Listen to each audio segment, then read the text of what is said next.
Hello guys, good evening sa inyong lahat at ngayon ipapakita ko sa inyo ang dito sa kaloob-looban ng aming gymnasium. Ito yung mga gamit namin dito guys, mga sira-sira na. Tapos ito, papakita ko sa inyo. Ito yung placemat para sa yoga. Yan, sira-sira na yun. Ito, sira-sira na din. Ito, sira na.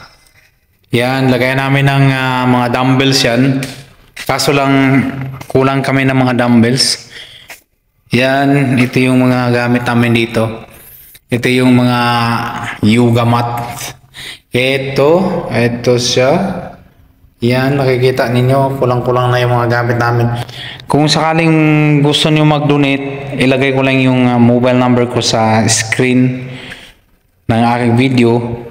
Yan, ito. Mayroon kaming salamin dito. Makikita niyo yung salamin namin, malaki yung salamin namin. Tapos ito yung steel bar namin. Sira na rin, no? Tingnan nyo. Tabingi na. Sira na rin yung steel bar namin dito.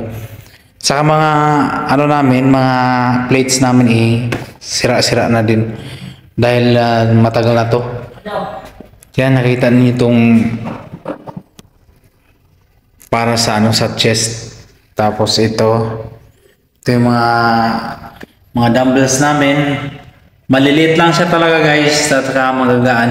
Merong 10 kg. Tapos yan ang steel bar namin. Wala din yan kasi walang lock, hindi rin magagamit. Ito naman din, wala ding lock, hindi rin magagamit yan. Tapos ito lang, magagamit namin ito. Tapos yan. Malinis kami dito guys kasi may walis.